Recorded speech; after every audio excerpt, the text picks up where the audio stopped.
have a lot of respect for, and Gary Vaynerchuk. Those guys were both really successful and making a ton of money by the time they were 19 years old. When I was still in my 30s, I had massive financial problems because I had talk shows go bust, websites go bust. My personal finances were in disarray, so I can relate to this. Fortunately, for the last nearly 20 years, things have been much smoother. I've been lucky, but I want to share with you some techniques that may help your finances as well. But anyone can have an emergency. I almost didn't make it back to the show today because I had to be at the dentist today in emergency, and it cost $1,000 out of my pocket. I had a tooth break, had to get a new tooth. And so if I sound a little funny, there's still some Novocaine in here. Excuse me for that. But $1,000 in the United States can go like that. One part in a car, one toothache, one minor medical emergency for your child. And here we are in one of the wealthiest countries in the world, and nearly 40% would have to borrow money for that. This is according to Bankrate. They just did a new survey and some interesting statistics. What they found is that the percentage of U.S. adults who use their savings to cover a $1,000 emergency room visit or car repair has remained within the range of 37 to 41%. This is since 2004. But nearly 4 in 10 Americans, 37% to be precise, would borrow money in some capacity if they had a bill of $1,000. Among respondents who reported that they or a close relative paid for a major unanticipated expense in the past year, 28%, the average cost was $3,518. Life is unpredictable. You never know when a car could go out, a motorcycle could go out, whatever your mode of transportation is, a minor or major medical emergency. And it's obviously extraordinarily stressful. Again, it wasn't that long ago when I felt this stress. At the beginning of this century, I had about $400 to my name. So I can well relate to any of you if the idea of a $1,000 hit, a $1,000 medical bill creates terror in you. And obviously some places in the world are better at savings but might not have as many job opportunities to make money. Regardless of your particular financial situation in your country, most people at some time in their life do feel financially strapped. That creates more tension in your life. It creates more anxiety. And unfortunately, that's when other bad habits can spiral in a negative, downward way out of control. And that's what I'm concerned with right here. I want to say a special hello to our friends on TikTok joining us. Writing Shark has joined us. 123 Logan Smart is here with us today. Ceneric3 has joined us. Thanks so much, and you and all of the community on TikTok. Appreciate you being here. Any questions you have related to habits, personal development, communication, more than happy to share the floor with you and start a conversation. Also, want to say hello to our friends on Instagram. Sai, chatting in from Hyderabad, is with us today. Unorthodox and several others. Hello to our friends on YouTube, on Periscope, on Twitch, Mixer, and of course, Facebook. One of our favorite platforms, and where we have, I guess, about 15,000 followers on my main business page on Facebook. So thanks for all of you to tune in. And whether you can tune in for all 2 hours every day, 5 days a week, or just an occasional 10 minutes, really happy you are here. I'm going to start with my monologue in just a minute. Then we will take questions and comments. So forgive me if it seems like I'm ignoring you. I'm not ignoring you, but I want to get through today's opening monologue, and then we'll toss open the floor for questions. Topic A. Are you prepared for minor emergencies in your life that could cost $1,000, or would you have to go into debt? Would you have to borrow? Would you have to scrape? If you don't have $1,000 sitting around to cover major or minor expenses that could happen in your life in an unexpected manner, you are not alone. Depending on what country you're in, either more than a third, half, maybe even most of the people in your country are exactly the same as you. Now, I'm not going to sit here and hector you and lecture you and say, shame on you for buying an expensive coffee. How dare you buy your child an ice cream cone? That's not where I'm going. Part of the equation of helping with your finances is, of course, reducing spending. That's kind of negative. It's not unimportant, but it is about don't, deny, reduce pleasure. I want to focus on something a little more positive. Now, I addressed this in my TikTok video today and the 15-second videos I had on Instagram, Facebook, and Snapchat, and several other platforms. But I want to expand here because we're not limited to 15 seconds. On this show, it's a 2-hour show. The biggest thing I think most people could do to help their financial position in 2020, and it's different advice from what it was 30 years ago, 40 years ago. The biggest piece of advice I have for people when it comes to improving their finances is to look at what their number one hobby is. How do they like to spend time? And then spend just 10 minutes a day trying to make money from that hobby. Now, how do you do that? If you love playing chess and you think about chess and you read about chess, write a book on chess and sell it on Amazon. There are no gatekeepers. When I was young, starting out early 20, I spent probably 5 years chasing publishers to publish my first book on politics. You don't have to chase publishers for 5 years to get a publisher. You hit publish on Amazon. You upload it and you publish it. Are you going to make $1 million with your book on chess? Probably not. But what if you made $5 a month from it? In a lot of countries, that pays for several meals. If you don't want to write a book, do what I think is even easier. Make an online video-based course. There are hundreds of platforms these days that will host your course for free. All you have to do is record yourself talking. If you have a cell phone, you can do that. So, to me, the number one habit to help yourself financially is to create something on a daily basis. Now, you don't have to go crazy and do it 14 hours a day and quit your day job. I've created 143 online courses. In fact, Marceau, my colleague, is going to post a link to one of them where we have a special today. You don't have to make 143 courses. But if you spent just 10 minutes a day making videos about your passion, whether it is chess, whether it is a new computer program, whether it is the art of storytelling for children, it could be anything.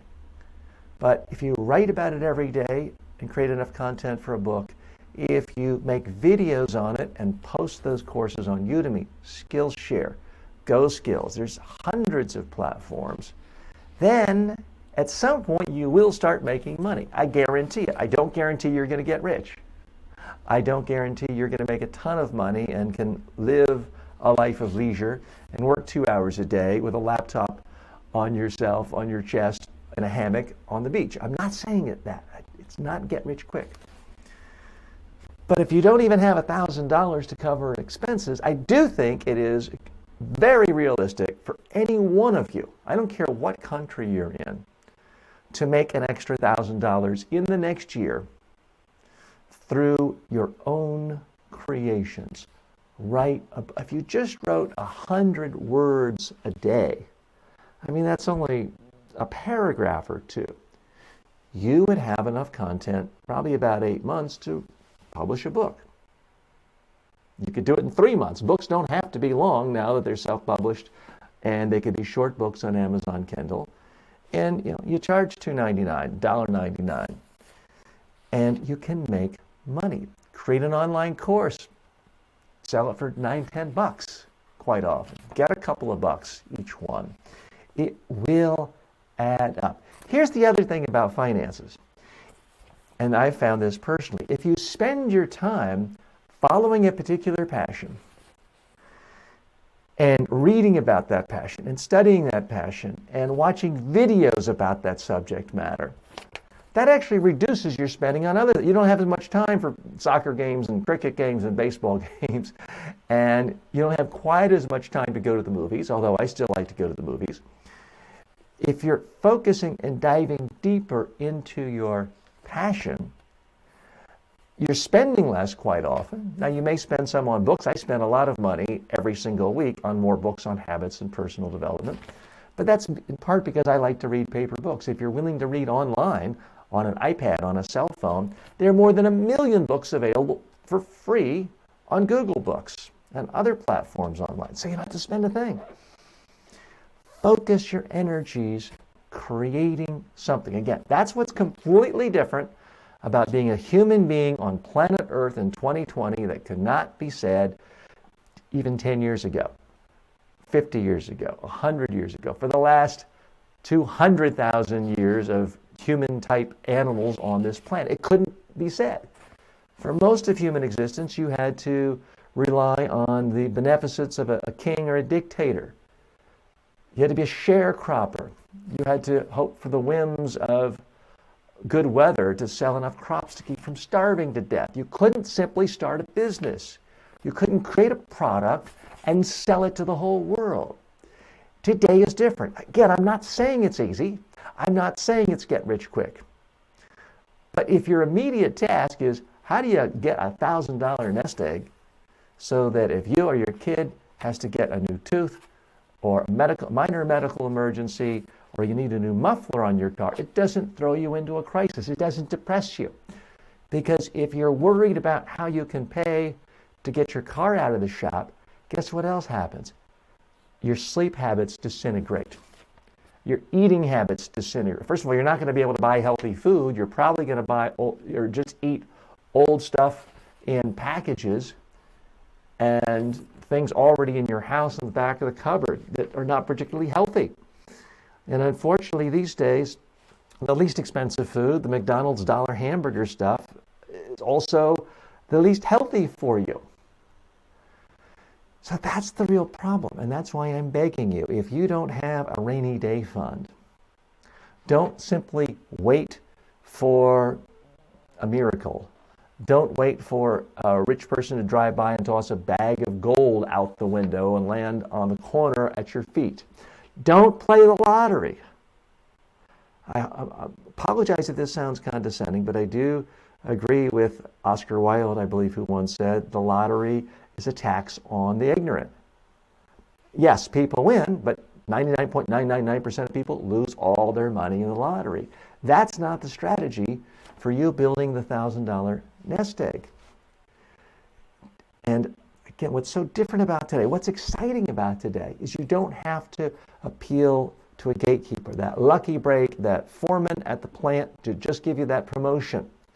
You don't have to cross your fingers and hope that publisher or that broadcaster in a big city on the other end of the country you live in gives you that stamp of approval to distribute your book, to sell your videos. You can do it yourself. You can create a video and sell it on Amazon. Now, I have not made a lot of money selling videos on Amazon, but you can do it. I have some for sale there. There are so many ways of making money just from what's in here, your own ideas, your own creativity, combined with perhaps a little typing or a little speaking on camera or audio. You can make an audio book and sell. Again, I've made audio books before. I didn't make much money.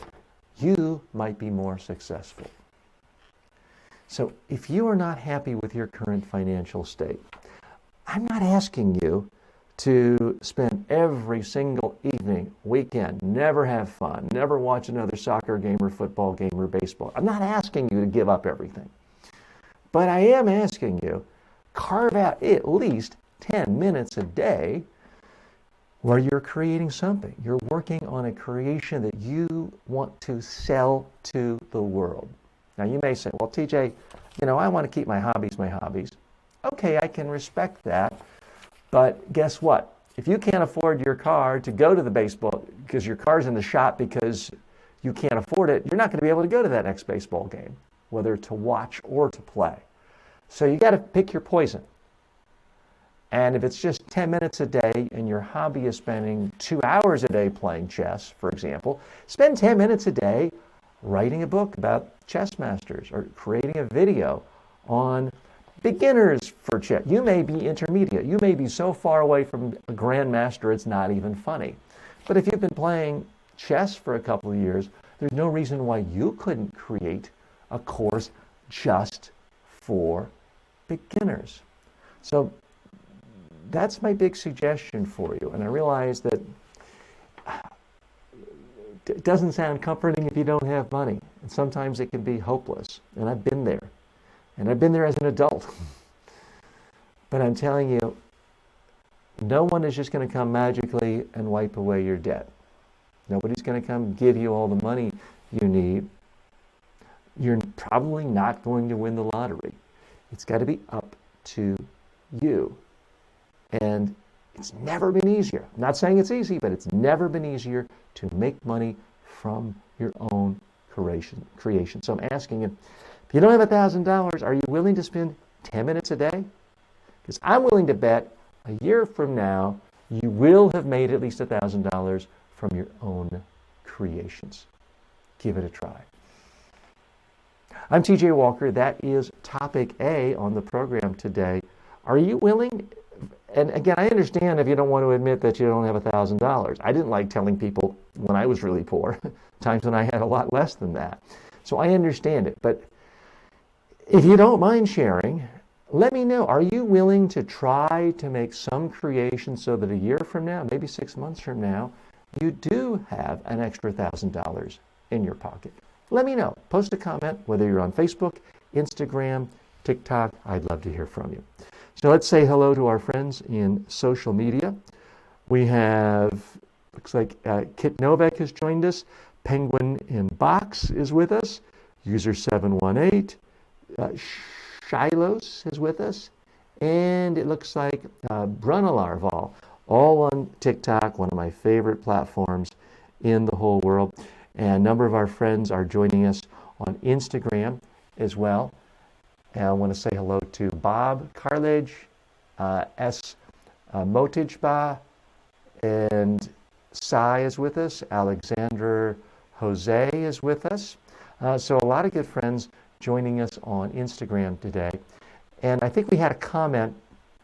Did we have a comment we wanted to share, Marceau, on Instagram, or shall I just hop in on Facebook? Sai. Okay, so Sai's asking how I am. I'm great. Everything is good. Family is good. And Sai's giving his special greetings. So thanks so much for being friendly and happy. And we're always happy to have first-time viewers and listeners here. But we're also really happy to have some of our extended family members who come virtually every day, Sai being one of those. So thanks a lot. Speaking of family, I believe Peggy has joined us today. So thanks so much for joining us. And Joanne is with us. That's great. And let's see, who else is here? A.K. Ashik has joined us as well on Facebook. You know, for those of you on Facebook, let me ask a little favor from you. And I hope this doesn't seem too insiderish, but yesterday, my colleague Marceau posted one of the best videos I think I've ever seen. And it was all about, on our Facebook page, and you might have seen it on some of the other platforms as well. It was on YouTube, and it was on let's see, Facebook, LinkedIn, YouTube.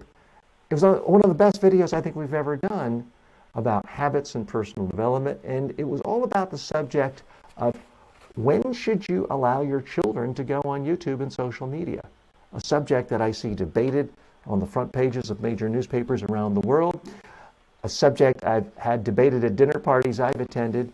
There's some controversy. I thought I brought out some intriguing points and tried to represent both sides fairly, pro and con, about children being allowed to create and share their creations on social media, places like TikTok and YouTube and Facebook. And I have to say, for some reason, we had fewer views on that video than I think any video I've posted on Facebook in 12 years. I've been on Facebook for 12 years. So I don't really know why. It's a bit of a mystery. And 6 hours later, I posted a live video, just me holding a cell phone, giving a demonstration during a live training yesterday, and that had 150 or so views. So huge disparity. We're still trying to figure all this out. Now, I've been making videos since 1975, believe it or not. I probably shouldn't say that, because that makes you think, wow, this guy is a lot older than my grandfather. I did that in junior high school when I was 12 years old, but I've been making videos for the internet since the 90s, and was on YouTube within the first 6 months of launching. So you would think I really know a lot about internet video and have it all figured out. I'm still learning. We're learning together.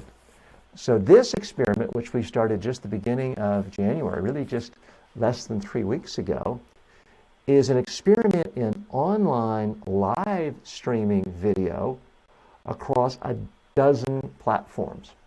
So we're trying to reach people on basically every major platform in the world that allows live streaming as an experiment to see if we can build a large community here. But we still never really know what works and what doesn't work. Sometimes you think something's going to be great and you're disappointed. Other times, for example, 3 months ago, I said, well, let me put a video or two on TikTok. It's for kids, teenagers. I'll probably get 2 views a day. And I started posting videos on TikTok, and all of a sudden I'm getting 150,000 views a month, sometimes 80,000 on one video. So you never know. You can be surprised in a positive way and in a negative way. That's part of what makes it exciting. This show is about you, your concerns as it relates to habits, how to build stronger habits, how to minimize, reduce, get rid of bad habits. And I come prepared every single day with specific content for you, planned material, but I also like to give time for your questions. You can post your questions on any format, or you can simply email me questions to tj@tjwalker.com. I want to go and answer a question from Roger, who wrote in overnight. Roger writes, "Hi TJ, I've enjoyed some of your courses on Udemy and YouTube. I've been in Toastmasters for 6 years, and have forced myself to speak monthly giving speeches." Well, congratulations, Roger. I do hope that the people who heard you speak didn't feel like you were forcing yourself. I hope they felt like you were happy to be there. But I'll come back to that in a moment. I've come a long way since starting between the Toastmasters and the online courses. That's great. I'm thinking about leaving Toastmasters now, and I'm afraid I'll lose my skills. So, Roger, it's a very fair concern. Use it or lose it. It's like that with many things in life. If you become fluent in a foreign language and you don't speak it for 5 years, there's a good chance you will forget half of it. Maybe not all of it, but you do forget it. Skills atrophy. Public speaking is a skill, and it can atrophy. So it's a legitimate concern. Any recommendations on how to keep practicing and refining skills while speaking less? Question from Roger, one of my students on Udemy and one of my regulars on YouTube. So that is the question. How can you keep your public speaking skills up even if you have less time to practice speaking? So, Roger, one thing I would ask you to think about, is it that you want to literally speak less, or is it you don't have time to drive across town, sit in a meeting, to spend all evening in a Toastmasters meeting, listening to other people, and then speaking for 3 minutes and then driving home and spending 3 hours? Okay, I like Toastmasters. I recommend people go to Toastmasters. I'm frequently a guest speaker at Toastmasters organizations around the world when I travel. So I don't mean to sound like I'm criticizing Toastmasters. It's a great way of building the habits of public speaking and being comfortable speaking. But if you want to be good at it, I don't think it takes a lot of time to become a better speaker and to make sure your skills don't decrease, but instead to make sure your skills get better and better and better. I want to answer you in detail. Let's just make this a full-fledged topic. We'll do that right now. And Marceau, if you can give me a timer on this. Topic B. What is the best way to hone and refine your public speaking skills if you have less time before and you can't be in Toastmasters anymore. The easiest way, the least amount of time to refine your public speaking skills is to give one speech every day. Wait a minute, TJ, I just said I want to spend less time speaking. Whoop, hear me out. Give one speech a day and make it a 15-second speech. That's right, make it a 15-second speech. I do it now I also talk for 2 hours every day and sometimes give keynotes and other things too, but I give one 15-second speech every day to my friends on TikTok and my friends on Instagram and Snapchat and LinkedIn and several other platforms. One speech, it only takes 15 seconds. Because Roger, if you do that, and any of you, if you do that, it's very hard to have your skills decline if you do something every single day, even if it's for as little as 15 seconds. Now, you would be speaking just to your own cell phone. You can do it anywhere. You can be dashing off to work. You can be walking down the street. This morning, I was running late. I had to dash to the dentist office. I was running back from coffee and breakfast in Midtown Manhattan. I was on the street. I pulled my cell phone out and I spoke for 15 seconds. Now, here's an advanced tip that will save you time and make yourself a better speaker. Tell yourself in advance, this is live. You don't have to do it live, but tell yourself it is live. No do-overs. You're going to speak for 15 seconds. Because in real life, at Toastmasters, at a business, at a convention, at a trade association, if you're giving a speech and you're there in front of people, there's no do-overs. You're there. You have to speak. If you make a mistake, you have to keep going. I would recommend you build on that habit of just continuing. You make a little mistake, a blunder, just keep going. I have mistakes frequently in my 15-second speeches. Nobody notices. Nobody cares. All right, if I stumble horribly, I say the wrong thing in the first 5 seconds, I hit delete and I'll do it over. But 95% of the time, when I make a daily video for Instagram, for Twitter, for TikTok, I do it in one take. Here's what this is doing. It's forcing me to get comfortable speaking, knowing other people could see me. And indeed, typically, several thousand people around the world on half a dozen platforms see each 15-second video. So I know every single day I'm going to speak to at least several thousand people. That doesn't include the people on this broadcast today. When you do something every day, you don't get as nervous. People who play tennis every single day, all things being equal, are better than people who play tennis once every 6 months.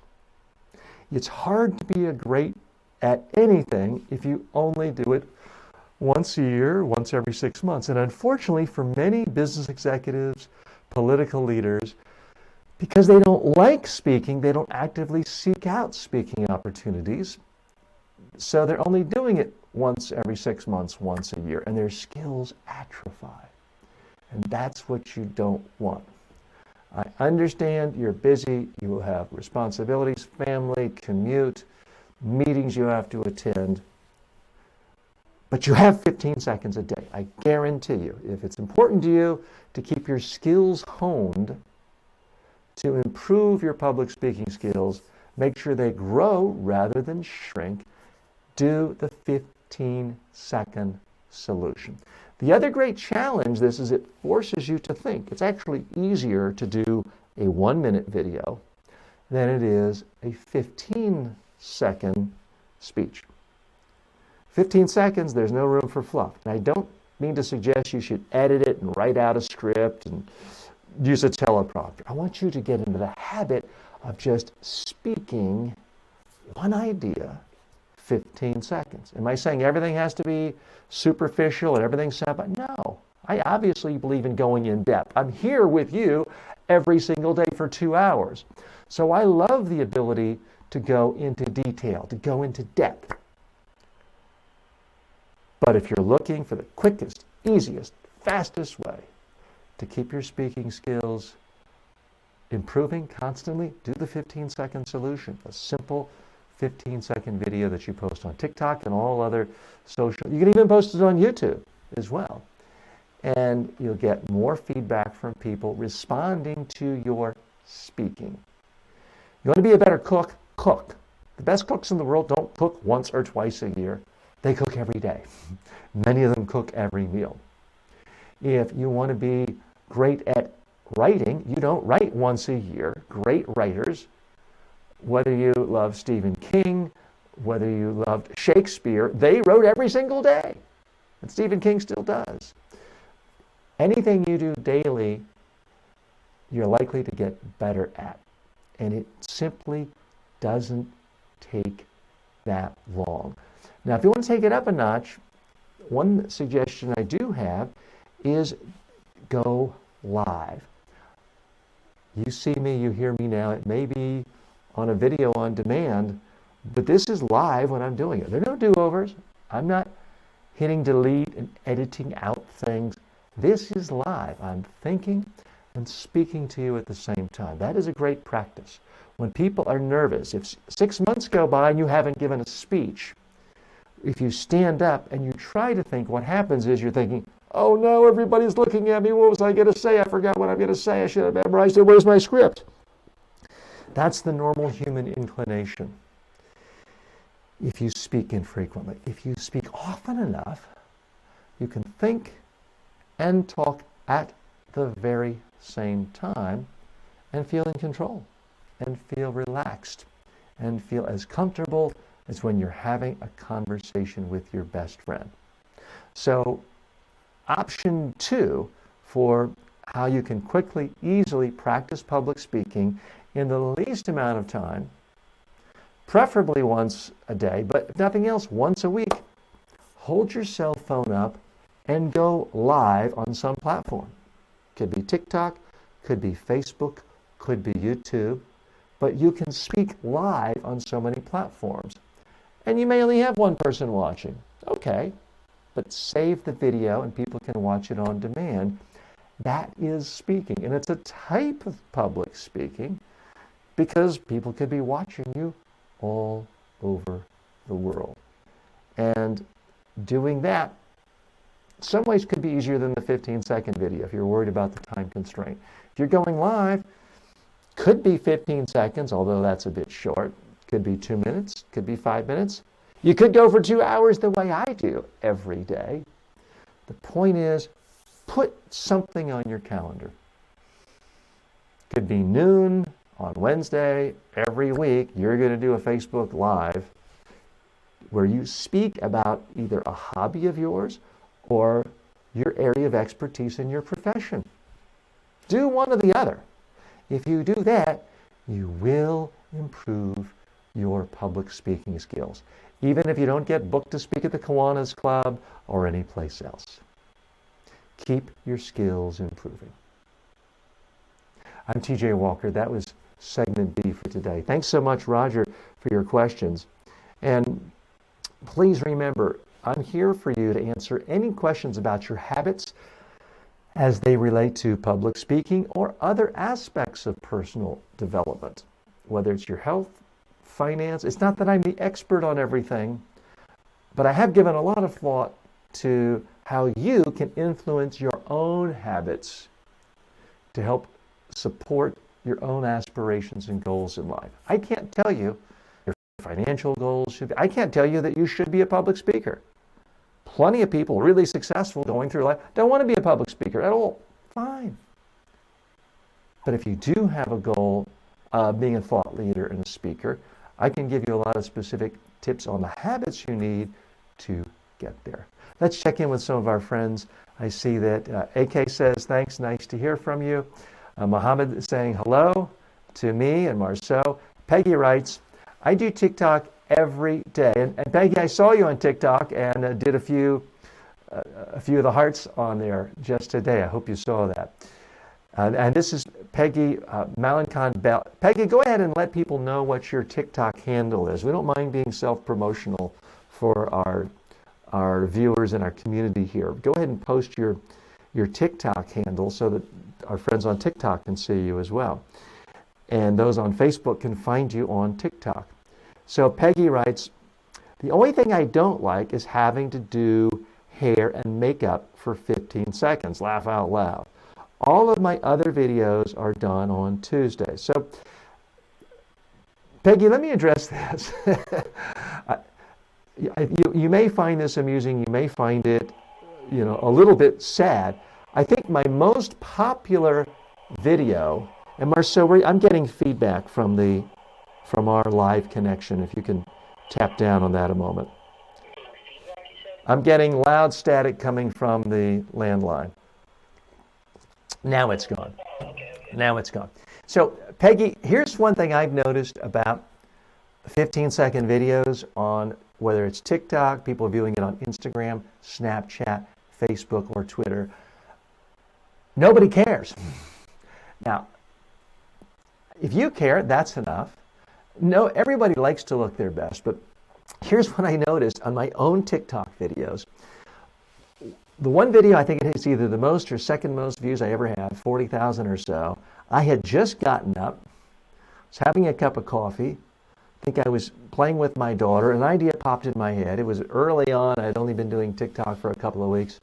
And not that I have a lot of hair to stick out, but I had one piece of hair kind of like sticking out like a horn. I hadn't shaved. The lighting wasn't that great. And I got so many positive comments all about the substance of what I was saying. I had hundreds and hundreds and hundreds of new followers from that one video. Nobody even noticed or cared that I didn't shave, didn't have makeup on, didn't have good lighting, and that my hair was just really, part of it was smashed down and part of it was sticking out. Nobody cared. Now, I don't want you to do something that takes you out of your comfort zone. But realize that if you have a good idea to share with people, if you wait even a day, you've lost a whole day of reaching people. There may be hundreds, thousands who could have benefited from your insight, and you're holding it back. Just this morning, I was in a big, big hurry because I was staying in Manhattan. I live, and this studio is in Long Island, 35 miles away, but I had to get up, write 1,000 words, which I like, 500 to 1,000 words every day on habits, which I like to do. I had a lot of other work sending out newsletters. I had to go get breakfast. I was staying in Midtown Manhattan in New York City, and I had to get to a dentist appointment and have needles put in me at 9 a.m. So I had a lot going on. And I knew that I wanted to take a shower before I saw you today. So I waited until afternoon when I got home to do that. Why am I boring you with all these tedious details? Because I also knew that if I didn't do my 15-second mini speech on TikTok and LinkedIn and Twitter and Facebook this morning, if I didn't do it early in the morning, the day would be gone and it would be a lost opportunity. So you know what I did? I put a hat on. I was outside. It was cold anyway. I put a hat on, and nobody can see that. My hair was sticking out, and even worse looking than that. Didn't have any makeup on. I do put a little makeup on for when I'm doing these shows. Just a little powder takes off some of the shine. So, Peggy, you've got to decide what you're comfortable with. But I can tell you this: so many of my clients around the world tell me, they say, TJ, I don't have a face for video. I'd rather be behind the scenes. People who are stars on TV and online, they're young, good looking. And I always remind people of several things. Number one, the highest paid woman in Hollywood is a woman named Judge Judy. She's really short. She's about 80 years old. Not anyone's idea of Scarlett Johansson. She makes $50 million a year on TV every day long as a judge. Doesn't matter that she's not young and pretty. The highest paid woman in probably the whole entertainment world is Oprah Winfrey. I love Oprah. This is not a criticism, but she's not anyone's idea of supermodel thin. I think we can agree. Highest paid man in Hollywood is not George Clooney, not Brad Pitt, it's not Tom Cruise. It is Dr. Phil, a guy who has a lot less hair than I do, beady little eyes, and he's making $50 million a year or so.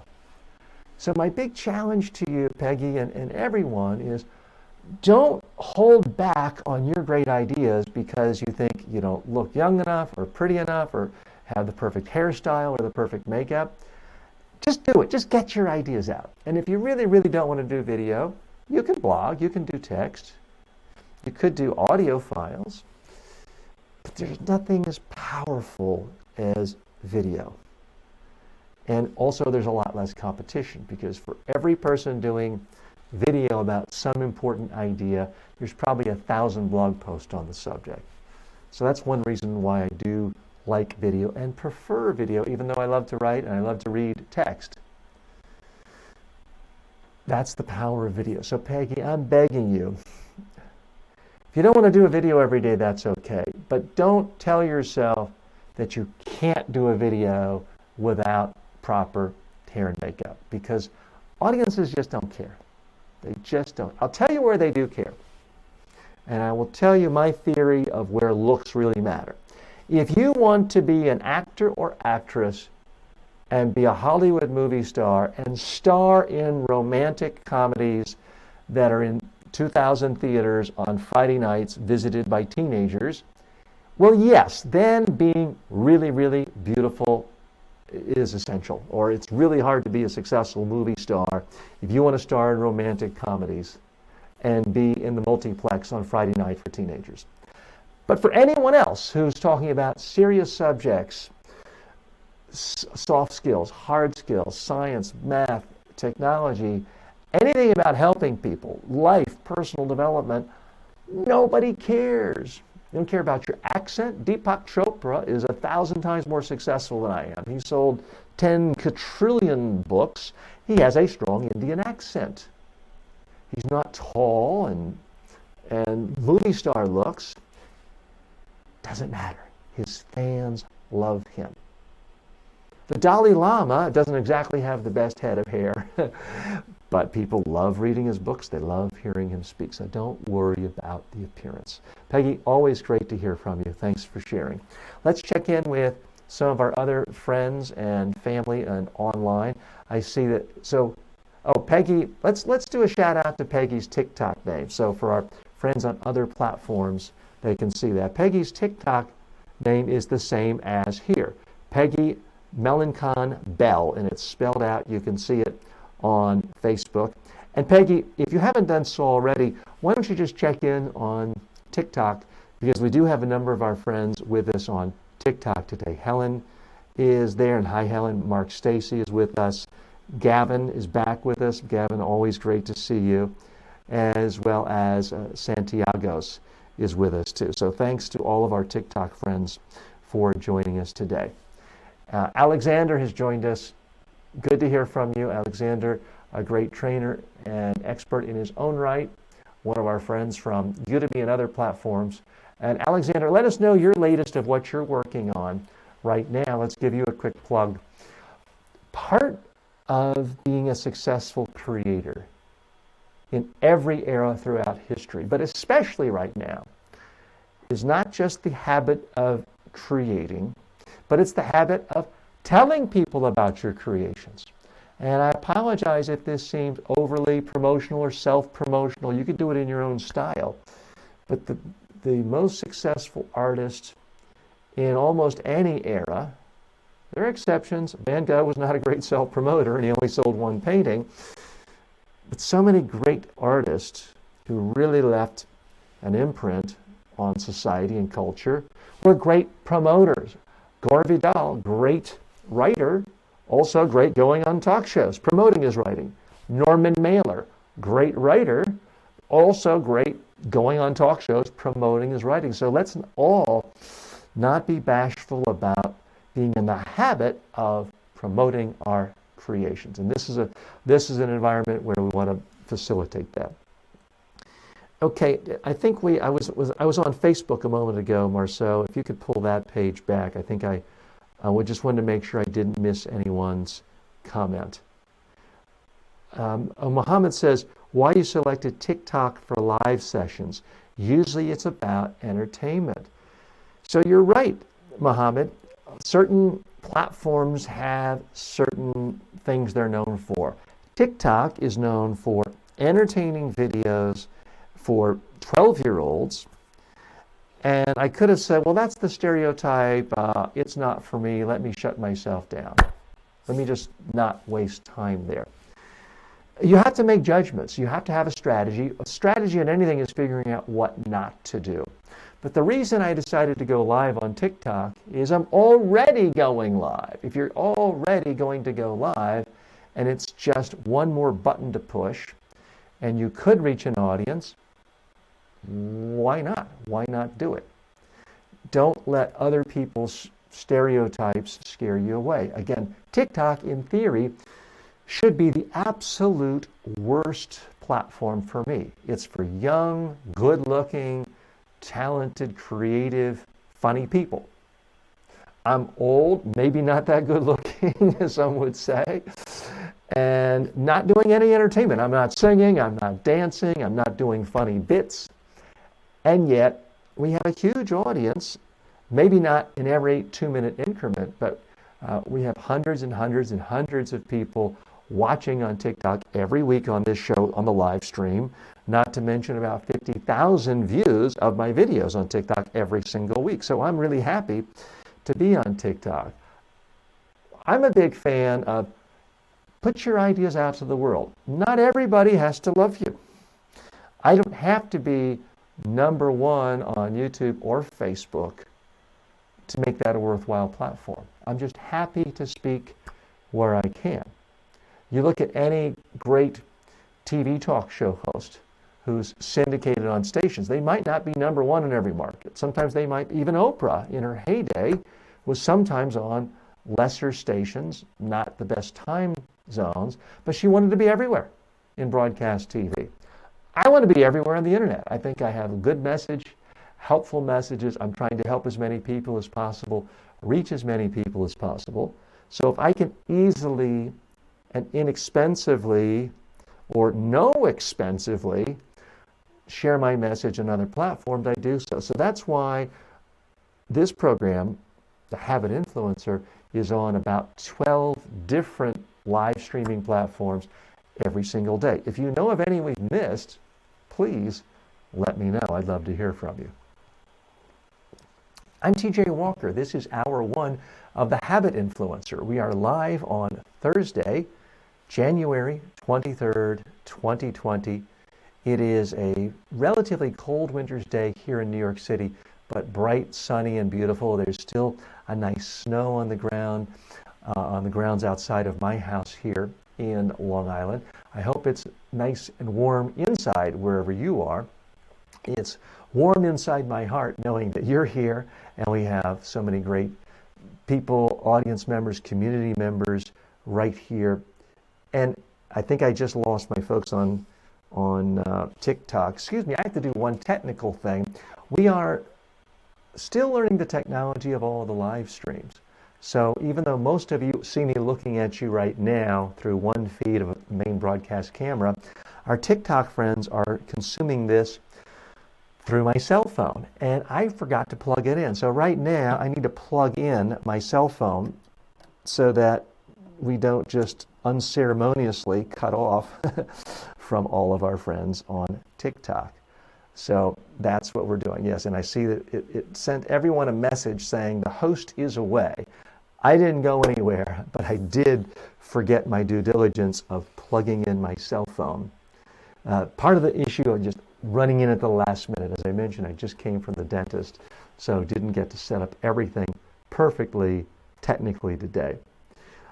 We're open for your calls, your comments, your suggestions, your thoughts. And I say call, you can record a video of yourself speaking or an audio. You can post your iPhone, have your iPhone staring at the floor and just say something. If you post that video on our Facebook page, we can play that video and share it with the audience right here. Now you can also just post your comments. I'm happy to read and share the comments right here with the whole community anytime too.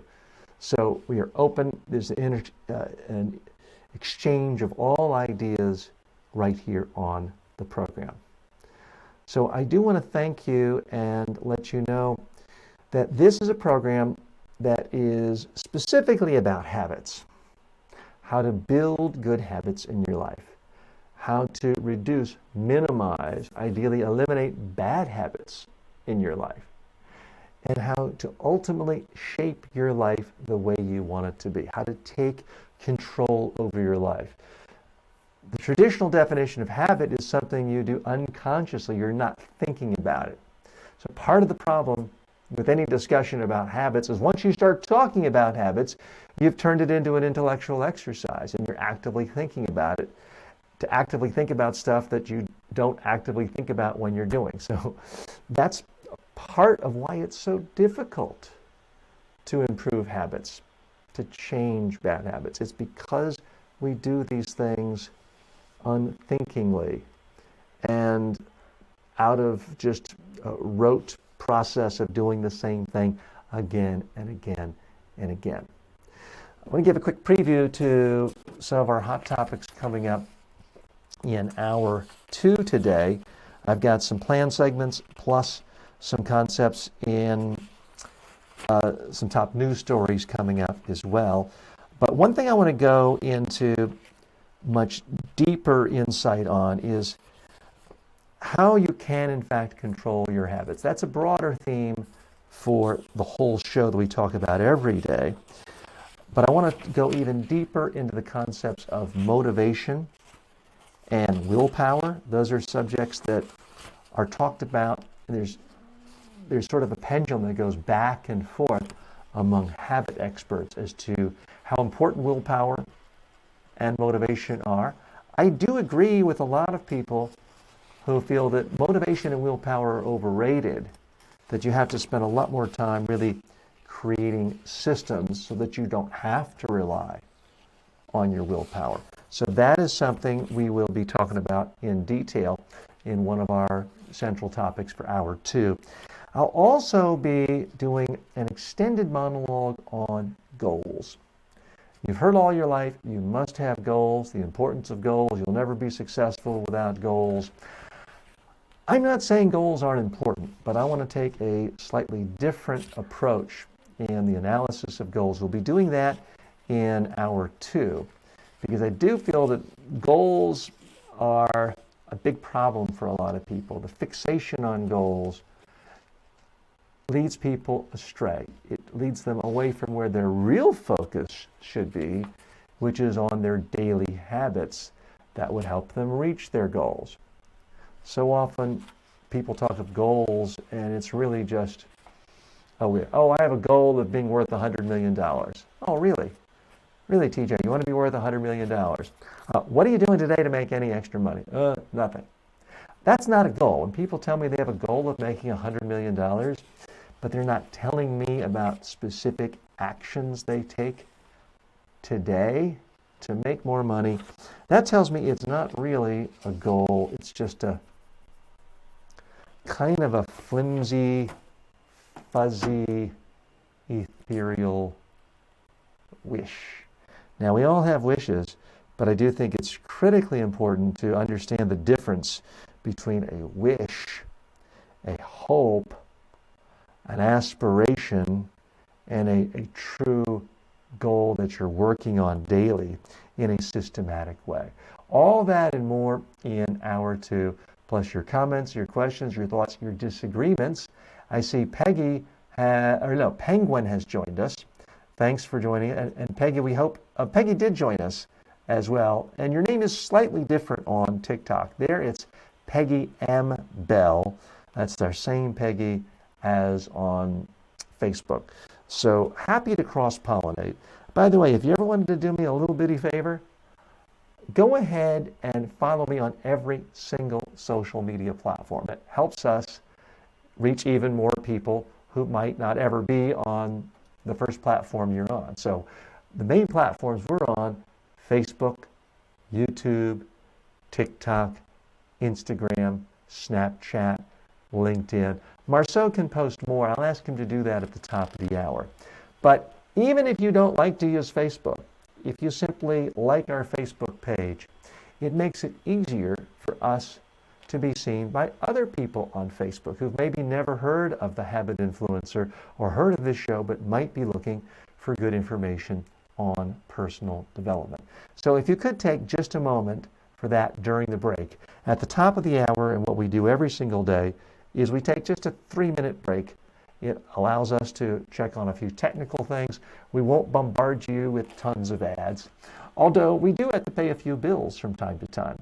If you feel like you're getting any value of this and you want to go a little deeper, I would urge you, check out my latest course on habits. You can find it on Udemy just by typing in TJ Walker Habits or Complete Habits course. And Marceau will also post a link, will give you a discount to our Habits course on our Facebook page, and that's another excuse to try to check out the Facebook page as well. If you haven't been to our main Facebook page, just go to facebook.com and then type in TJ Walker Personal Development Trainer, or just Personal Development and TJ Walker, and that will take you there. Thanks so much for joining me in hour 1 of the program. We'll be back at 3 minutes past the hour.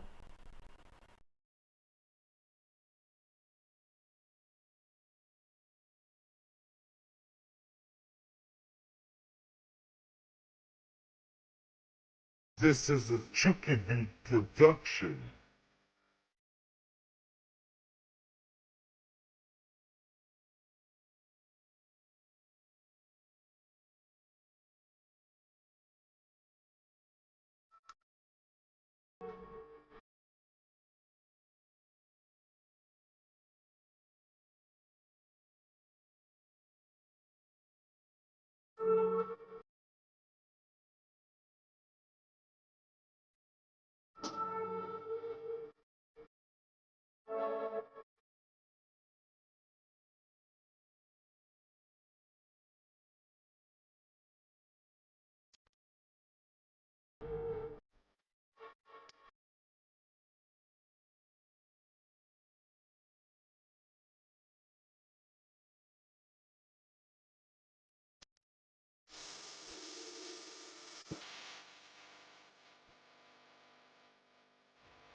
Welcome back to Hour 2 of The Habit Influencer. I'm your host, TJ Walker. This is the forum where we discuss habits, how to build good habits, strengthen habits, improve your habits for daily living, and how to get rid of or minimize or reduce the negative habits that are keeping you back from achieving your goals.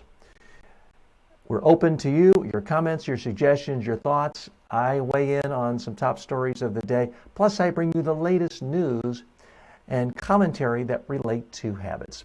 This one jumped out at me entitled 15 Habits of a Champion.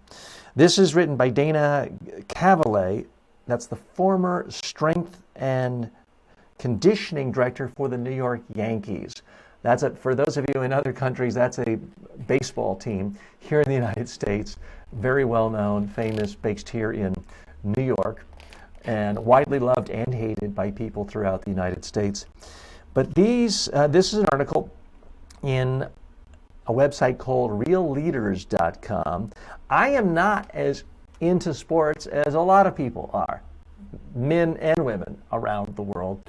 So if you may detect I'm sometimes light on giving great habits of athletic success, you might be correct because it's not a subject I cover and think about and consume as much as as much as Marceau, who's big into professional football and watching other sports. So I wanted to share from other experts who are in the world of sports full time.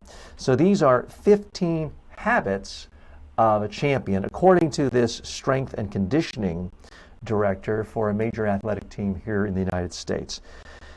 Number one, you've got to hate losing more than you love winning. To me, this sounds very much like the habits of financially successful. This is almost exactly what Warren Buffett says about his secret to investing. Rule number one, don't lose money, don't lose money, don't lose money. Those are his top 3 rules. And this loss aversion, many psychologists believe that human beings are hardwired to fear loss more than they are gains and wins. This particular athletic expert thinks it's crucial for champions to just hate losing with a passion. Doesn't mean you have to be a bad sport and break your bat over someone's head, but you have to just genuinely hate losing more than you love winning. Number 2, never get too high and never get too low. Meaning, you're leading, things are going well, you just won a game. Don't be so excited that you think you're invulnerable. On the other hand, you could lose 3 games in a row. You can't talk yourself out and say, well, the season's gone, I can never win again. Confession, when I'm on the tennis court, I'm guilty of this sometimes. I get so excited when I hit an overhead slam in, and it's doing it exactly the way I want, and I won the point. But then when I hit a really easy one into the net, I get so upset with myself. So this is something I can learn from, because my habits on the tennis court, believe me, are not the habits of a champion. If I had to support myself and my family from my tennis abilities, my championship-like abilities on the tennis court, there would be a lot of hungry people in this household, let me tell you. Rule number 3, habit number 3, consistency over time yields results. Can you do something every single day, the same routine, the same schedule, the same meal plan? This is what the best of the best do. The best players that this coach saw in the professional baseball league was doing the exact same thing every day. And he points out most people would just find it too boring. You could say the same thing about basketball. Many of the best basketball players are going to, after practice is over for everyone else, another hour shooting another 500 free throws. For most people, it's simply too boring. But for the Steph Currys and the other really top players in the world, they're always doing that extra boring stuff, and that is what gives them the edge. Habit number 4 of champions, athletic champions: if they don't respect your time, they don't respect you. And he quotes a well-known baseball player, Derek Jeter, who just went into the Hall of Fame, who was adamant about this and says that you have to respect people's time. If someone blows you off for a meeting or is late and they don't call you, it means they do not respect you as a human being. You've got to take that seriously. If you want to be treated like a professional, you show up on time, and no excuses. I'm a big believer in that. I'm a stickler for showing up on time. I might not tell you to your face, but if you're late for a meeting with me, I find it extraordinarily annoying. I realize there are some cultural differences there around the world, but to me, it is very much a sign of huge disrespect. Habit number 5, off days are off days. The greatest champions in the world realize there are days when you need to just rest, relax. If you play baseball for a living, a true day off means you're not going to play baseball, you're not going to think baseball, you're not going to watch baseball, you're not going to hang out with your baseball friend, you're going to get away from it all, relax, go for a hike, do something else, truly relax. Habit number 6 for successful champions. 3 things. Quiet the noise, slow everything down, one pitch at a time. Now, these are words of wisdom from the great Mariano Rivera, a well-known relief pitcher for the New York Yankees.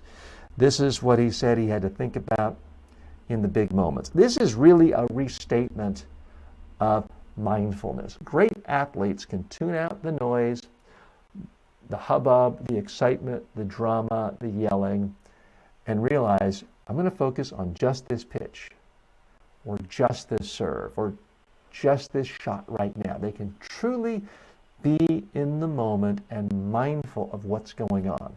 True champions are like that. Of course, champions in any field can be like that. If you want to be a great surgeon, you can't be thinking about your golf game when you're operating on someone's heart. You have to be completely in the moment. Habit number 7, fit to win. You have to be physically fit. Seems obvious in professional sports, but many athletes, after their 3rd, 4th, 5th year, can let themselves go. Mickey Mantle, famous New York Yankee from many decades ago, was renowned for his partying and playing drunk even. Great champions, especially these days, cannot get away with that. Habit number 8, find the bully and knock him off. That bully is fear. You got to face it. You'll be afraid to make calls, open emails, or have difficult conversations with yourself.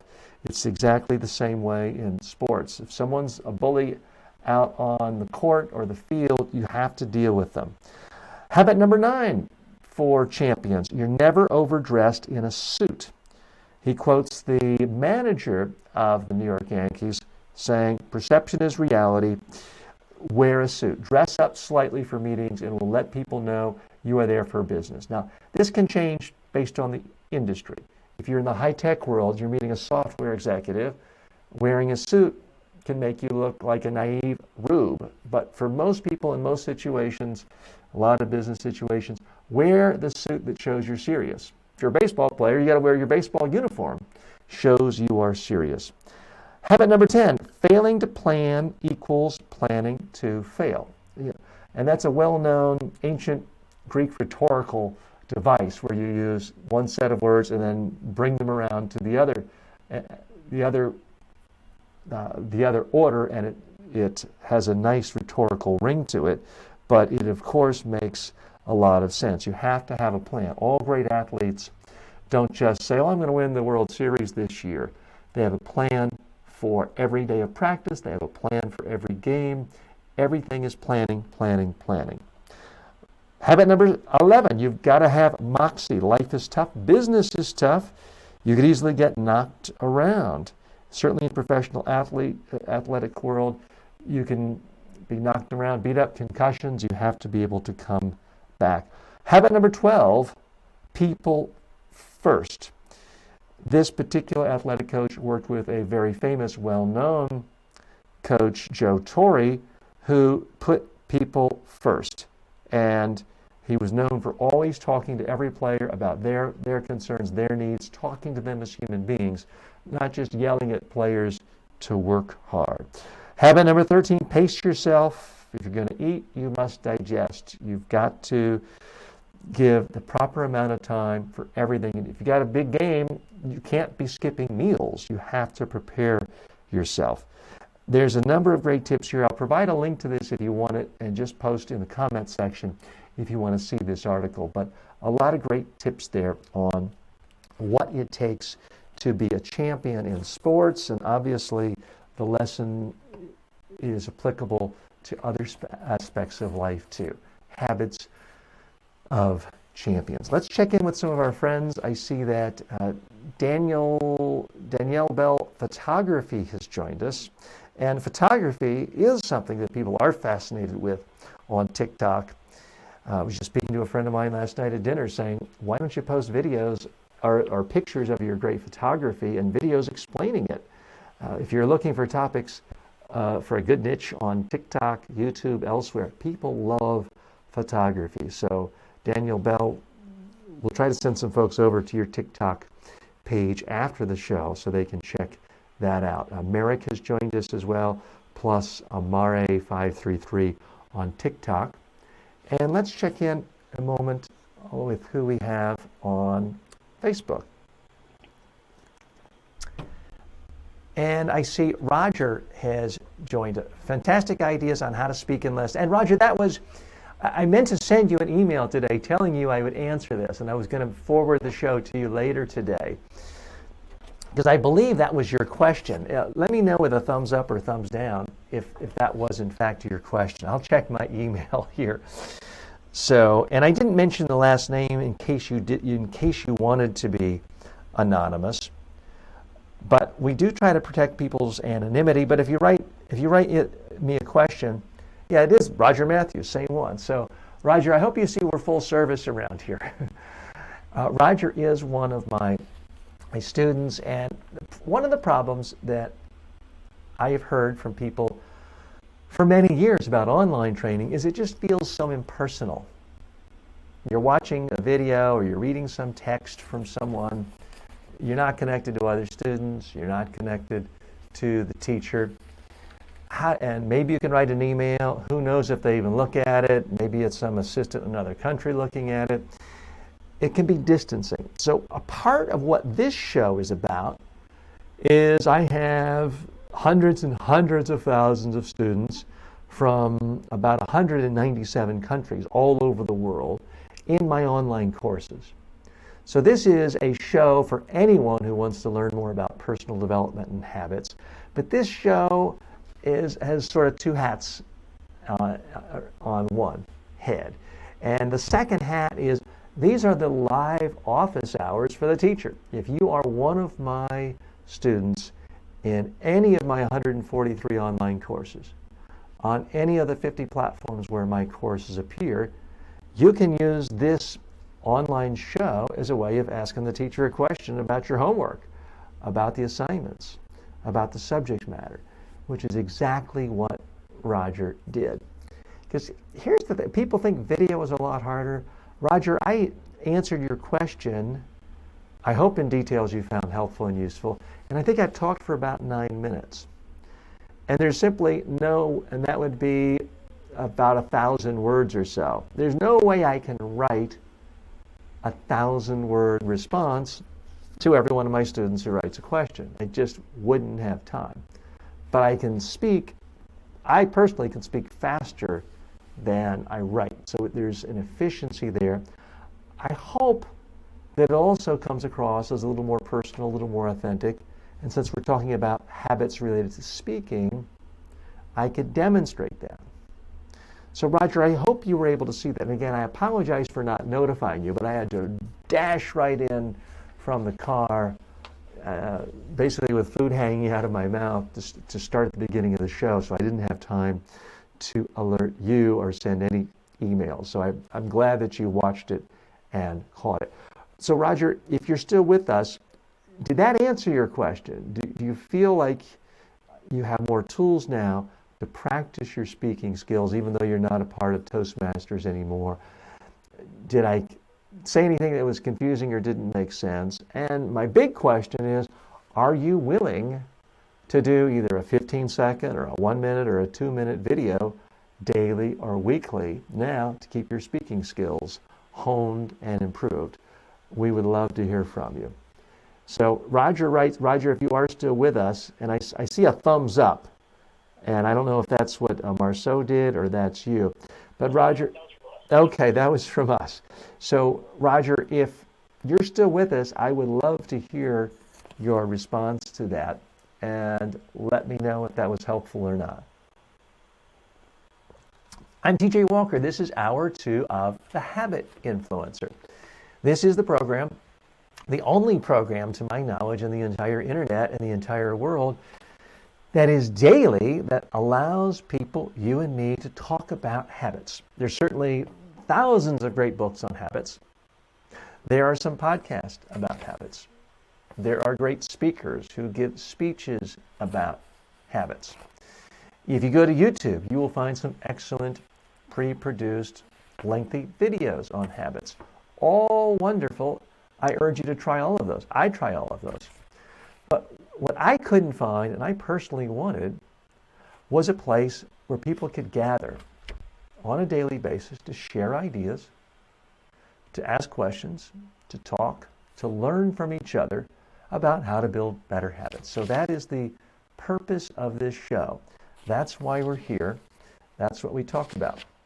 And I come every single day prepared with top news items, stories, other issues to discuss, plus my own thoughts and analyses prepared for you.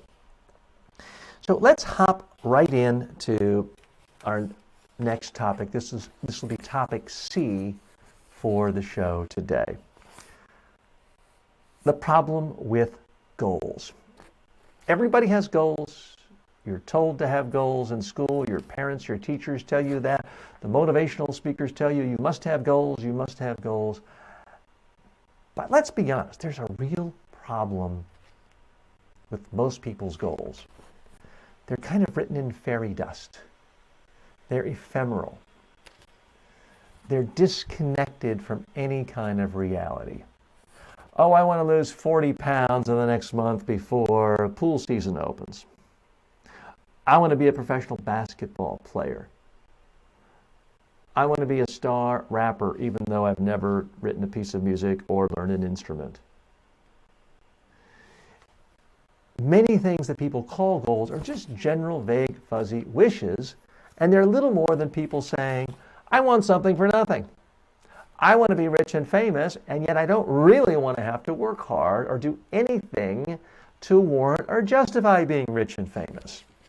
So that's the big problem with goals.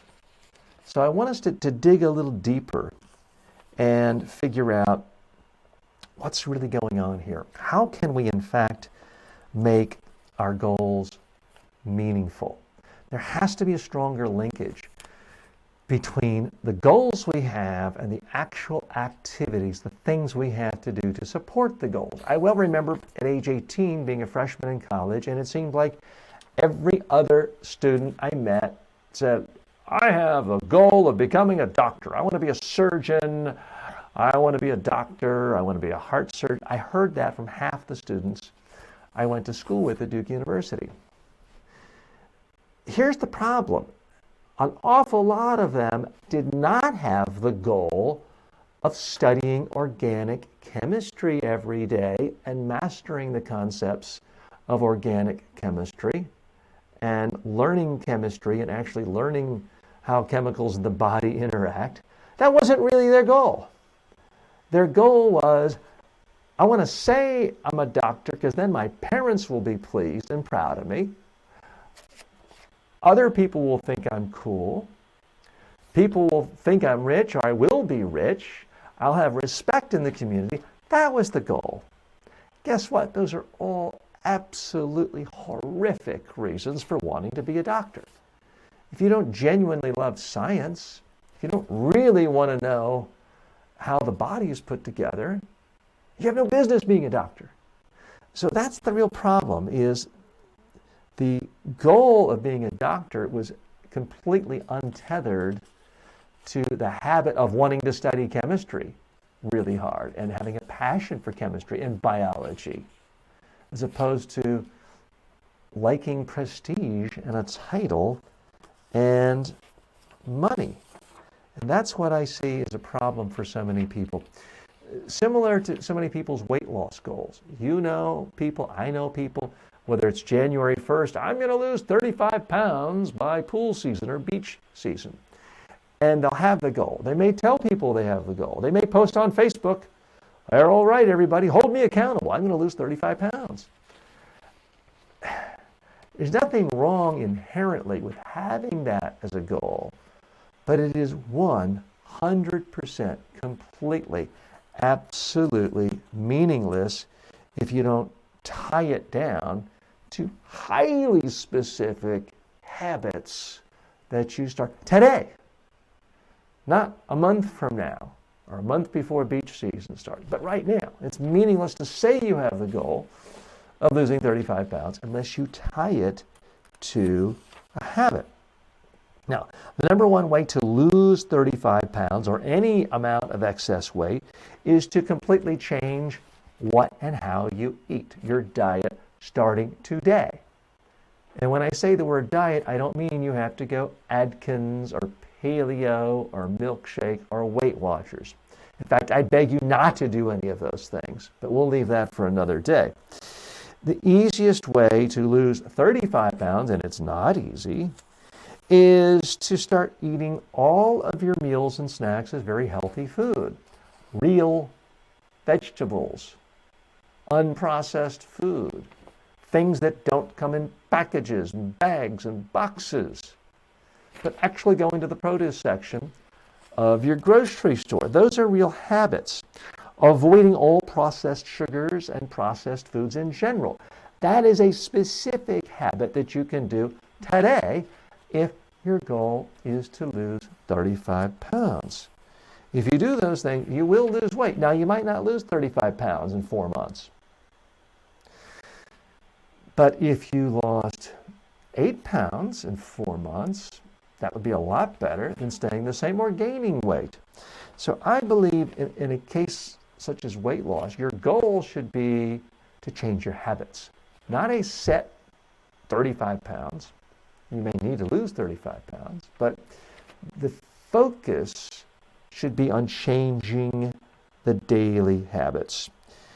If you change your habits and you go from eating hamburgers, French fries, ice cream, desserts, fruit juice, colas all day long, and all of a sudden you're eating salad with just oil and vinegar dressing, not the gloppy sugar-filled dressings, and you're drinking water instead of Coke, and you're eating apples instead of chocolate chip cookies, you're going to lose weight.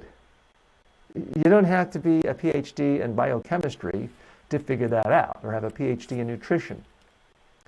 You will lose weight. That should be your focus, not just this arbitrary, my goal is losing 35 pounds. Another big problem with goals is it's often set. If you tell yourself my goal is 35 pounds and you lose 29, well then you're a failure. You failed to reach your goal. That can be psychologically devastating, destroying. You feel like you're a failure. Whereas if you focus on your habits, every single day you ate healthy, you're a winner. You deserve a pat on the back. You deserve to high five yourself, a fist pump. So psychologically, it's much more upbeat to focus on daily habits, because then you can have a win every day. You can have a win throughout the day. Every healthy meal you eat is a win. If it's simply a goal of losing 35 pounds, any one meal you eat isn't going to have an impact, typically. So there's no way to say psychologically up and feeling good about the process. And if you don't feel good, it is easy to just slide back and say, this isn't working. Why am I bothering? It's too much trouble. Let's look at another example. I encounter people like this all the time in the speaking world. I used to be president of the National Speakers Association, the New York chapter. And people would come all the time, I'm an aspiring speaker, and I'm going to be a New York Times bestseller, and I'm going to do this, and I'm going to be on a stage with Anthony Robbins. And they would come for a meeting or two, and I'd never hear from them again. The goal of being a New York Times best-selling author is a goal a lot of people, and sure, I would love to do that. But I would argue that that's kind of a worthless goal. Because then you could write a great book, sell 1 million copies over 10 years, help a lot of people, really be the most important book in your subject matter, and you're a failure if it didn't get to be a New York Times bestseller. Therefore, it's a goal you failed at. I don't think that should be your goal. Or it shouldn't be the main thing you focus on. What I think your real goal should be is if you have great important ideas you want to share with the world, then you should have a goal of, I am going to write 500 words a day or 1,000 words a day on my area of expertise. And I'm going to share these words with as many people as possible, maybe in a blog, maybe using it as a script for an online live show, maybe as content for an online course. And then at some point, I will put it together as a book. And in the process, I'm going to try to create a tribe of people who care about my ideas, who care about my insights, who benefit from them. And I'm going to try to be as responsive to them as possible. And I'm going to listen to their suggestions and their ideas. What do they like? What do they not like about my ideas? And I'm going to shape it and form it and refine it and make it better and better and better. And then I will publish a book, either myself or with a traditional publisher, and I'm going to tell the whole world about it. And I'm going to keep telling the world about all the ideas in here. And you know what? The book might become a New York Times bestseller. It might not. At that point, it won't matter. Because you are a winner at your daily habits. You're a winner because you wrote every day. You're a winner because you expanded your audience every day. You're a winner because you helped people.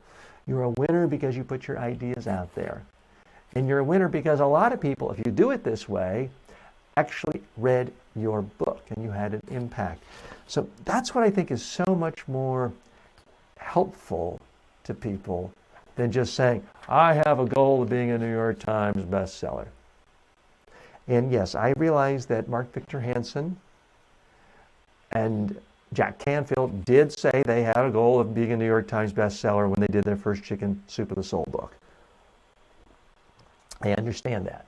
And I understand that, Jack Canfield talks about this in The Secret. But what he didn't have time to say, or what was left on the cutting room floor of The Secret, is that he was writing every day for decades before that book came out. He was giving speeches all over the country, doing workshops all over the country for decades before his book became a success. It was the daily habits. He'd had other books. There were so many things they did. It was the tremendous work, talk radio shows, 5 a.m., 10 o'clock at night. They worked and worked and worked and worked. It wasn't simply, I'm going to sit back and create a vision board. I see my name on the vision board of being a #1 New York Times bestseller. I've seen it. Now it will happen. That's kind of the Cliff Notes version of The Secret. And let me tell you, it just doesn't work. Or it doesn't work unless you work an additional 16 hours a day for 2 decades, like a Jack Canfield does, who's an extraordinarily hard worker. So that's what I want you to think of when it comes to this whole issue of goals. Have a goal of being a writer. You can do it.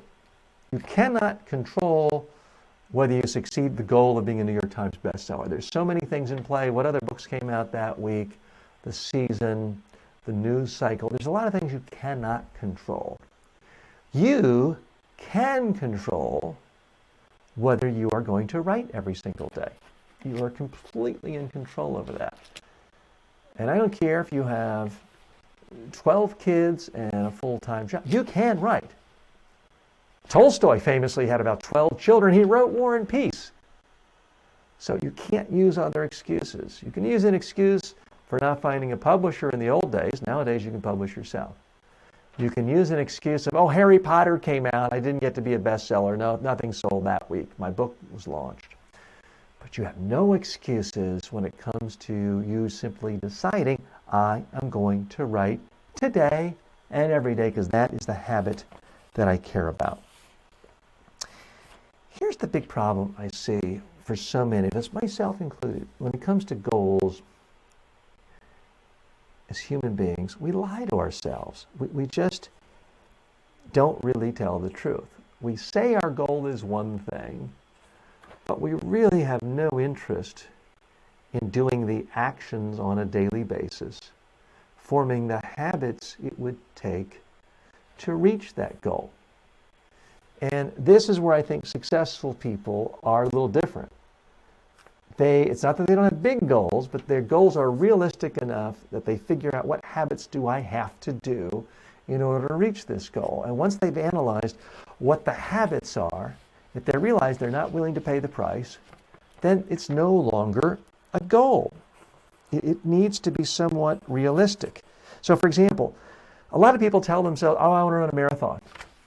Because you know what? It sounds really cool at a party to say, yes, I'm running in the marathon, the New York City Marathon next week or next month. There was a time when I started telling people I was going to run a marathon. When I was about to turn 40, then I realized I don't really want a marathon. I want to be able to tell people I ran a marathon, but I have no interest in running a marathon. We lie to ourselves. I did lie to myself for a little while. I did fess up and realize this is not something that's for me, it's for bragging rights to others. If you want to run a marathon, but you're not willing to run more than a mile a day, you're never going to be in shape to run a marathon. If you are willing to run several miles a day and then build up and do the certain sequence that they recommend, then it's possible. But if you hate running and you've never run more than a mile in a day, and you're not willing to run more than a mile a day, you're wasting everybody's time talking about running the marathon. Now, maybe you run a mile and then you walk the next 23 and it takes you 14 hours. I guess it's better than sitting around and watching TV, but you didn't really establish the habits you need to be a marathoner. It's kind of a joke. I believe that every big goal you have needs some stress testing. You need to really hold that goal up to the light, analyze it, test it, poke it, prod it, and then analyze it in terms of what are the daily habits I would need to acquire in order to make this goal come alive.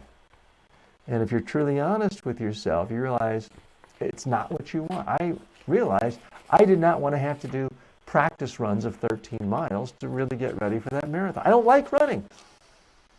I run every day now, but I only run for 60 seconds.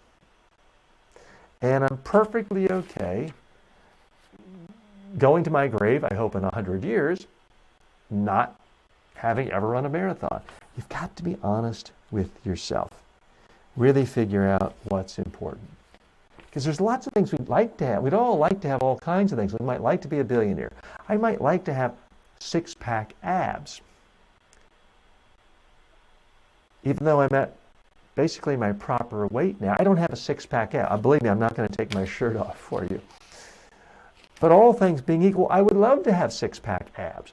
But when I really analyze the daily habits that would be required for me to get six-pack abs, I realized I would have to basically eat nothing but lettuce and carrots.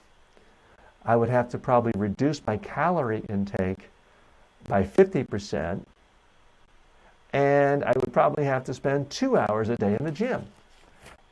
For me, it's not worth it. I don't really care if I have six-pack abs. If you could snap fingers or wave a magic wand, sure, I'd take it. But the habits required to create six-pack abs are not something I'm interested in. So I'm not going to waste your time, and I'm not going to post on Facebook, hey, everybody, in 90 days, I'm going to have six-pack abs. It's simply not a realistic goal. Many people, when they start their careers, tell themselves, oh, I'm ambitious. I'm going to be the CEO. I'm going to be the CEO of this company. And they wash out because they think of themselves as too good to do low-level work. Like, what do I want to take that assignment in a year for in Costa Rica? I want to be here in the action, where the action is in London or in New York. And they're constantly telling themselves they shouldn't do this job, they want the next job, they want the next job. If you look at how many CEOs became CEOs, quite often, they didn't aspire to be CEOs. They got a job and they focused on it. They did the absolute best they could at that job. They tried to learn everything they could.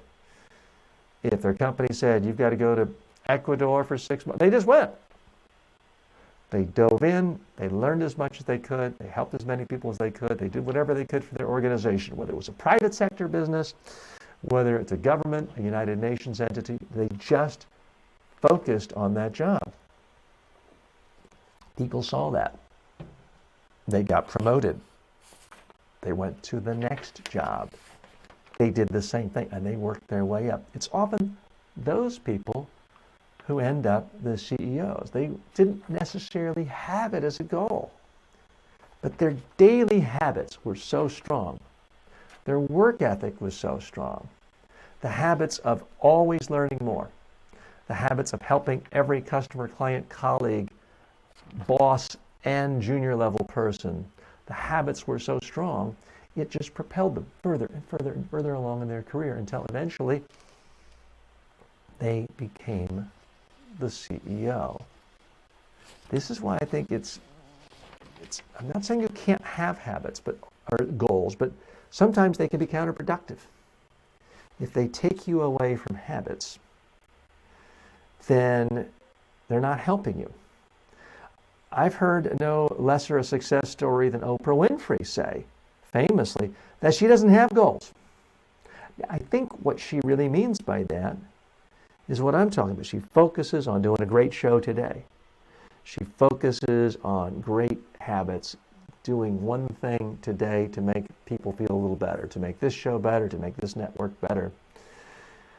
Rather than saying, I'm going to win 12 Emmys this year, I think she focused on the day-to-day. How do I make this the best possible show? And that is what made her really successful. So, sure, have goals in life, but realize that's not what's really important. What is important are the habits that you want to fulfill on a daily basis, that you are willing to fulfill. And focus on those habits. Your success will come. If you're not willing to do the work, if you're not willing to do the habits you need, you're not going to be able to reach that goal. I never had a goal of being a paper boy growing, or a paper person, they call it. This is back before the internet and newspapers had to be delivered, hand delivered. I never had that goal. But those who did realized it comes at a price. It comes with the habit of having to get up at 3:30 in the morning because you got to go get the papers, wrap them up, and deliver them. So do not waste time with goals unless you're going to focus time figuring out exactly the habits you need to make that goal come alive. And that's topic C. I'm TJ Walker. Thanks for joining me today. We're coming into the final stretch of hour 2 for our live program today on the Habit Masters and our Influence Masters. And I want to thank you for joining me. We do have time for questions, comments. Happy to see that Blanky has joined us on TikTok, as well as Adam and Mark. We have some more of our friends joining us on Instagram. Fortune Tribe has joined us, and Marcus, I can't quite see the text because it seems to be obscured by the page. Yeah, if you could scroll. Quite a few things. Let me scroll down. It's not cut off, but it's like formatted for that. We're just having a slight format issue. Can you drag it over a little so we can read it? Can it be Hold on real quick. I have an idea. Hold on. Okay. We're having just a slight format issue, so apologies whether you're on Instagram or any other form. If you've posted a comment and I haven't acknowledged you, first of all, I apologize. And second of all, we try to acknowledge all of our viewers, listeners, and members of the community here. If there's something you really want me to address and I didn't get to it, send me an email. I'm not Rush Limbaugh with 20 million viewers every single day. So I can actually read your emails and your messages. So you can send me an email, tj@tjwalker.com, just as Roger did last night. And chances are I will address you tomorrow. We do have a live program tomorrow. We try to come to you every single day, Monday through Friday, 1 to 3 p.m. here Eastern Time in New York. There are occasional exceptions, national holidays, or if I'm off doing a training or a speech. Now I believe we have our formatting straight. Fortune writes, I've noticed you're a great comedian too. Well, thank you, Fortune. I appreciate that. I've never really been accused of being a comedian, although I hope Marceau doesn't mind me saying this. When Marceau and I first met several months ago, he said, oh, TJ, you look just like Larry David. You remind me of Larry David, a well-known, famous comedian, co-creator of Seinfeld. And my first thought was, oh, he's really an ugly old man. I like him. Surely Marceau meant he thinks I'm funny. So I said to Marceau, you mean I'm funny like Larry David? He said, no, you look like Larry David.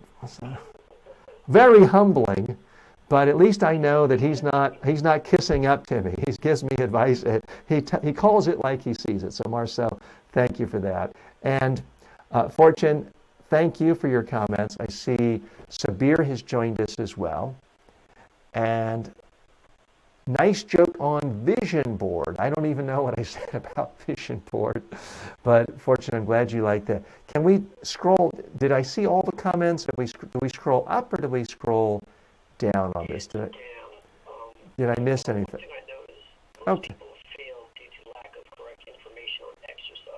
So let me share this. So Fortune, one of our regulars on Instagram, says, one thing I've noticed, most people fail due to lack of correct information or exercise.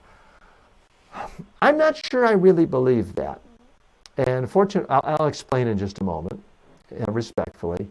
And Fortune says, make a video on the goal of being a doctor as a YouTube or Instagram video. So I will make a video on that, just since you asked, Fortune. Thanks. Because certainly the world needs doctors, but so many people who go into medicine, I believe, are going for completely the wrong reasons. I mean, I have a lot of friends who told me they frankly have no interest in medicine. It's just a way to make a lot of money. Now, that's the way it used to be. It's a lot harder to make a lot of money as a doctor in the United States and in a lot of parts of the world. It's never been an easy way to get rich. But in the United States, it's even more competitive. But I want to address your concern earlier. You're saying that most people lack information or exercise when it comes to where they're failing in health. I'm not sure I believe that, because I think most people have heard, if you want to be healthy, eat fresh vegetables and fruit, drink water.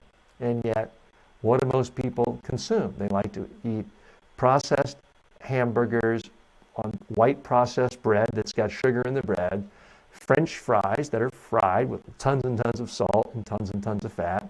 You put ketchup on it, and ketchup is not really a vegetable, and it's not pure tomatoes. It's a lot of sugar. Sugar and salt is what's in ketchup.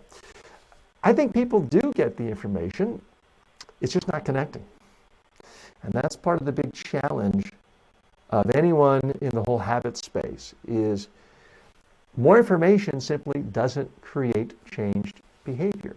People have been hearing their whole life, don't drink excessively, don't do drugs, and yet a lot of people drink excessively and do drugs. People have been told, exercise every day, and yet what do people like to do? They like to sit on a couch, play video games, play on a computer, watch YouTube, or watch Netflix. It's not because we don't have the information that exercise is good for us. There's something else going on there. We are being influenced by others, because we're getting information from teachers, public information campaigns to exercise, but we're also getting bombarded all day long with nice, attractive emails and messages from Netflix saying, wow, your favorite movie star, your favorite comedian ever, I got one the other day. Larry David's coming back with season 14 of Curb Your Enthusiasm. I was so excited. So we're being bombarded all day long with messages about why we should sit on our couch watching new shows we like on Netflix or HBO. We get bombarded all day long with coupons and discounts and slogans about why we should drink Coke and why we should buy Coke when we're at the movies and the grocery store. We're not getting bombarded all day long with why we should drink perfectly fine tap water. So it's about these influences, and that's so much of what I'm about here. And those of you familiar with my online courses on how to build stronger habits and other aspects of personal development know that I spend a lot of my time trying to help you and myself essentially brainwash ourselves by listening to audios in our own voice. I listen in my voice, you listen in your voice, trying to convince ourselves to eat healthy and exercise, because it's not enough to get the information once. If you're being bombarded daily with messages about having bad habits, because let's face it, the CEOs of all the social media companies want to bombard us with messages and notifications to keep us hooked on. And I'm glad you're hooked on here with me for a few hours, but many people are spending 8 hours a day on social media. That's too much. Big corporations are bombarding us with information of why we need to eat more Kentucky Fried Chicken and McDonald's and Coke. And it's killing us. But they are bombarding us repetitively every day. We only occasionally get the message of what's healthy to eat. So to me, fortunately, the bigger issue is the repetition. We hear good information in isolation once, one at a time, but all of the forces trying to manipulate us and change our behaviors and influence our behaviors, our habits, in a negative way, they're not communicating with us once. They are bombarding us all day long, every day. Advertisements, billboards, newspaper ads, pop-up ads, ads in Gmail, ads on every Google search. We are bombarded all day long with ads and marketing messages. All of them want either our attention to do something that isn't really going to uplift us. They want our money for something that's going to put us into debt and it won't really keep us happy. They want us to eat stuff that is processed and has so much sugar, fat, and salt added that it's killing us. And that's the fundamental challenge we face as human beings if we want to take control of our own destiny. We have to figure out how to take back some of that power. That's what this show is all about. But fortunately, I do appreciate your comment. And it's okay. I think we can occasionally disagree in an amicable way. It's not a contentious political talk show where anyone is yelling or screaming at each other. We're very friendly and upbeat here. Let's check in with some of our friends on Facebook. Mohammed says, you're inspirational today. Well, thanks. I do appreciate that. And, any speaker loves to be called inspirational, motivational. I do appreciate that. What I'm hoping, though, is that I inspire you to take specific, really specific action to do something better. So let me expose myself to perhaps criticism here and challenge you. You say I'm inspirational, and I love that. But what did I inspire you to do? I love you listening here and watching, but I want to know, are you now more inspired to do your own daily video series on Instagram or TikTok or Facebook? Are you inspired to write a book, to make an online course? Post something. I'd like to know what you're inspired to do. Otherwise, it doesn't sound like I really was inspirational. Inspire means you're breathing life into someone to do something. What is it you're going to do? There's no right or wrong answer, but I'd love to know, absolutely love to know. Let's check in with Peggy. Peggy says, I make vision boards each January, but they're very realistic goals, mostly reminders of changing and improving habits to keep me going. Well, that's great. And if you've ever seen The Secret or other motivational films like that, people will talk about, I'm going to look at all the magazines, put a picture of my dream house, put it there, a picture of what my ideal spouse looks like. And I do think that helps some people. I'm not knocking that. I just want people to take it to the next level.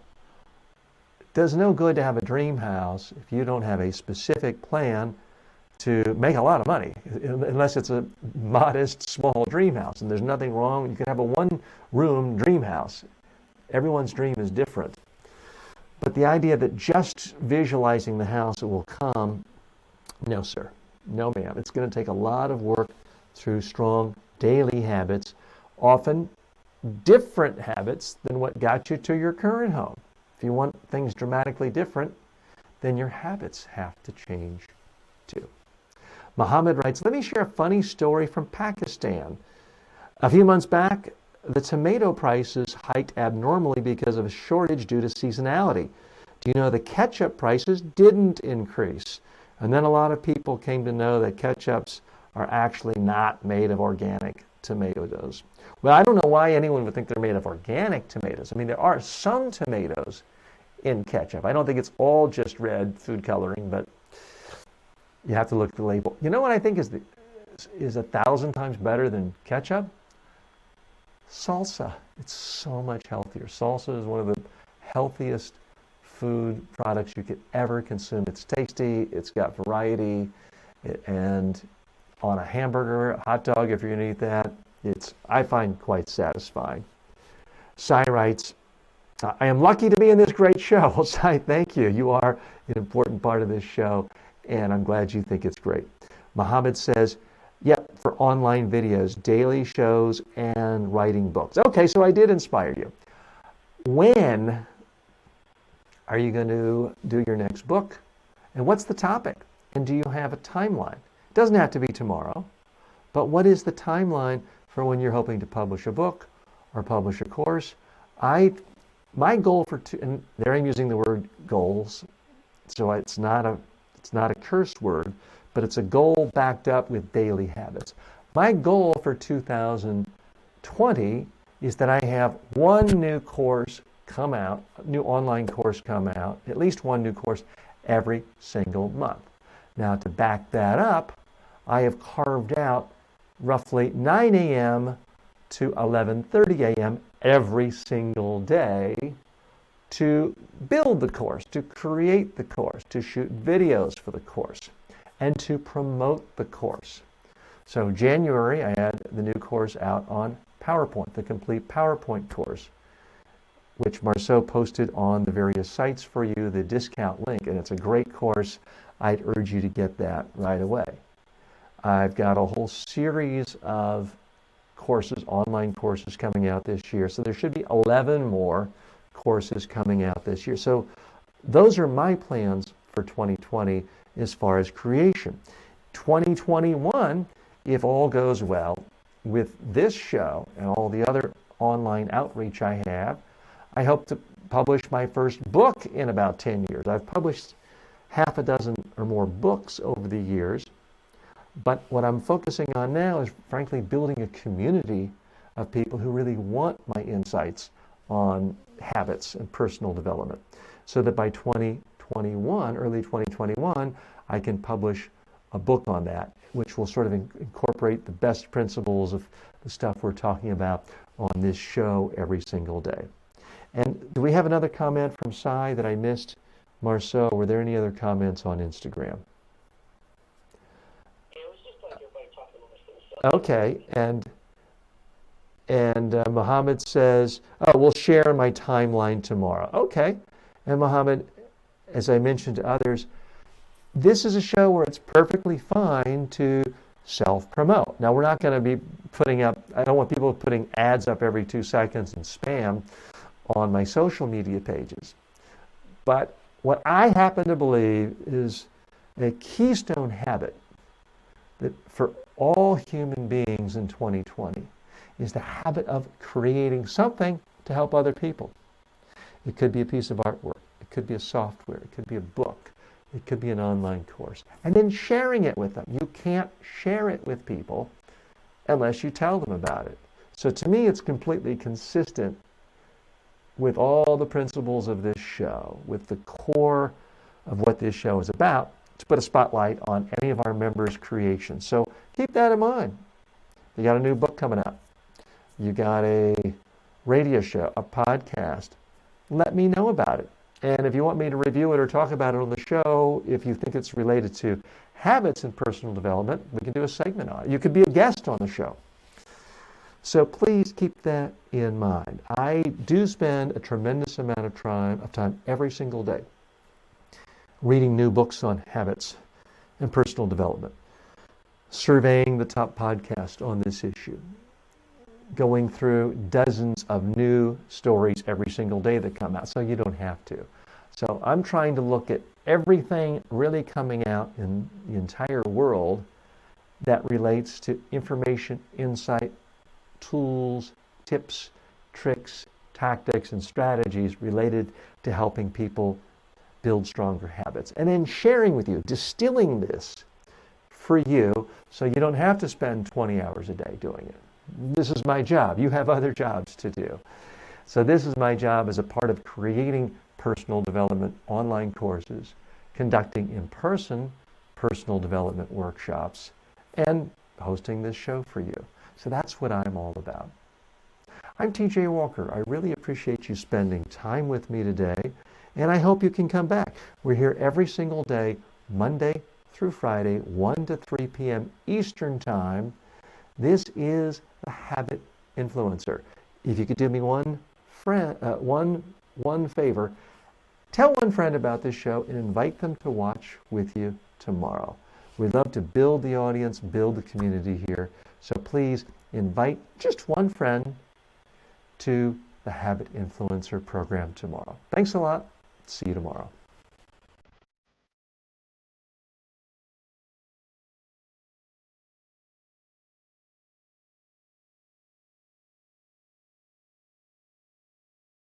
This is a Chicken Meat production.